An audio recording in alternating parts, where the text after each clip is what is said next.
¿Se fabrica fentanilo? Bueno, es una pregunta. ¿Dónde están los cárteles de la droga en Estados Unidos que distribuyen el fentanilo en las ciudades de Estados Unidos? ¿Dónde va el dinero de la venta de ese fentanilo en Estados Unidos? Entonces, nosotros nos encargamos de lo que ocurre en México y colaboramos, pero ni nos subordinamos ni aceptamos injerencia. Esa es nuestra visión y así va.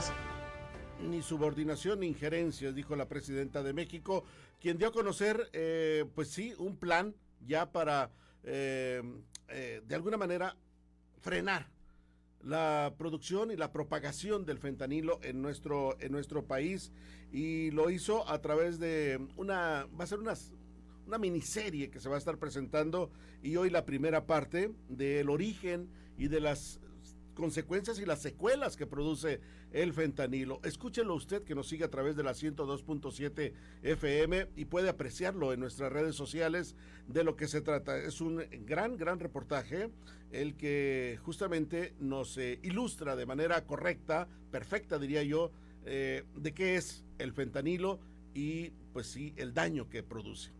El objetivo es ver esta gráfica que presentó el doctor Kersenovich de los distintos tipos de drogas y su consumo. Viene de los centros de integración juvenil. Como ustedes pueden ver, el fentanilo en nuestro país realmente no es un problema, no hay una crisis como lo hay en Estados Unidos, en algunas ciudades de Estados Unidos, en algunas ciudades de Canadá principalmente.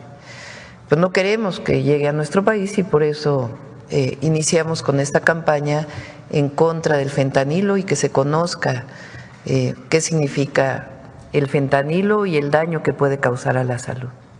Pero hay una crisis que viene del consumo del fentanilo, que viene desde antes, que viene del consumo de medicamentos relacionados con medicamentos que sustituyeron los opioides. Y esta miniserie es justamente esa información, de dónde viene, porque es importante frente a lo que estamos viviendo y frente a lo que vamos a vivir. Ahora vamos a ver justamente algunos fragmentos de esta serie que ha presentado y que ilustra correctamente lo que es el fentanilo y las secuelas que produce. Véalo usted.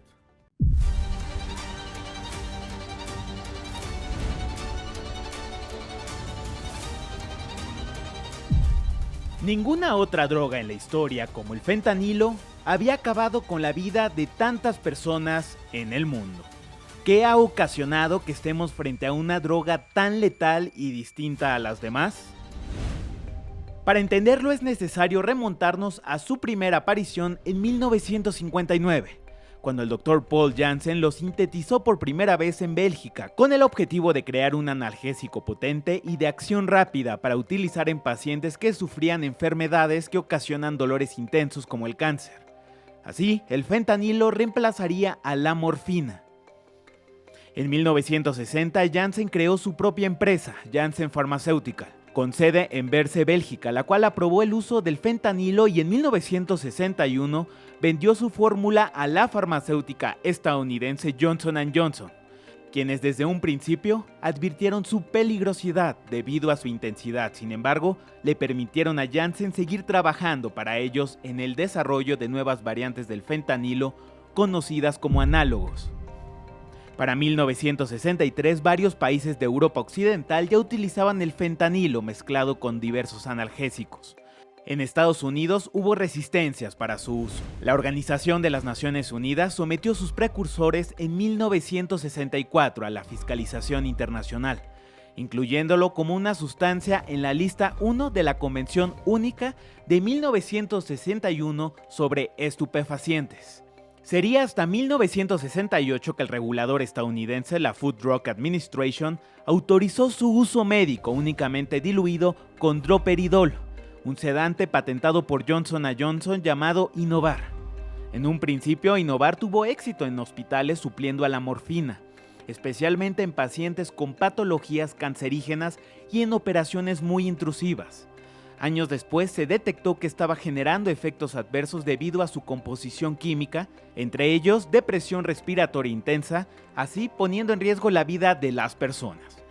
En 1990, Estados Unidos vivió un cambio radical en la manera de recetar analgésicos, la cual partió de tratar a los pacientes de manera distinta, incluyendo el dolor entre las constantes vitales de los pacientes e incrementando el uso de opioides para atenderlo, dejando de lado la oposición de los médicos a prescribirlos por su alta adicción. Entrados los años 90 se vivió el boom de los opioides. La familia Sackler, dueños de Purdue Pharma, comenzaron a multiplicar su riqueza debido a las altas ventas de un fármaco de su producción, el OxyContin, un fármaco de la familia de los opioides que comenzó su producción en 1995, el cual fue promocionado como una pastilla que aliviaba el dolor de manera prolongada, por lo que los pacientes únicamente tendrían que tomar 2 al día. De acuerdo con la Biblioteca Nacional de Medicina del Instituto Nacional de Salud de los Estados Unidos, NLM por sus siglas en inglés, en 2001 la farmacéutica gastó $200 millones en una serie de estrategias para comercializar y promover OxyContin. La campaña publicitaria fue tan efectiva que la fortuna de los Sackler incrementó hasta los $13,000 millones. Don't be afraid to take what they give you. Often, it will be an opioid medication. E impulsó la prescripción de este tipo de medicamentos con la impartición de congresos y conferencias. De acuerdo con la misma organización, entre 1996 y 2001, Purdue realizó al menos 40 conferencias nacionales sobre el tratamiento del dolor, con una asistencia de más de 5,000 médicos, y para el año 2000 aumentó su fuerza de venta de 318 representantes de venta a 671 y su lista de médicos a 94,000, lo que derivó en el aumento del número de adicciones entre los estadounidenses. En 2019, más de 500 ciudades y condados de los Estados Unidos presentaron una denuncia contra esta familia, acusándolos de sobornar a miles de médicos desde la década de 1990. Para que recetaran su analgésico a pacientes que no lo necesitaban, señalándolos por crear la peor crisis de droga de la historia. Si bien los agentes comerciales de la farmacéutica aseguraron a los doctores que únicamente el 1% de los consumidores de OxyContin desarrollaban una adicción, Less than 1% of patients taking opioids actually become addicted. un estudio de la propia empresa reveló en 1999 que en realidad el índice era del 13%. Tan solo en 2012, de acuerdo con los Centros para el Control y Prevención de Enfermedades, la Agencia Nacional de Salud Pública de los Estados Unidos, en el país se prescribieron 259 millones de recetas para analgésicos opiáceos, una cantidad que equivalía casi a un frasco por cada habitante de la nación. Si bien el fentanilo comenzó a aparecer en el mercado negro en la década de los 70, tras su desarrollo en 1960 como un analgésico potente para uso médico, su distribución ilícita se intensificó en el siglo XXI. La evolución de sus componentes la llevó a convertirse en una de las drogas más letales y adictivas del mercado, incrementando su popularidad entre los grupos del crimen organizado.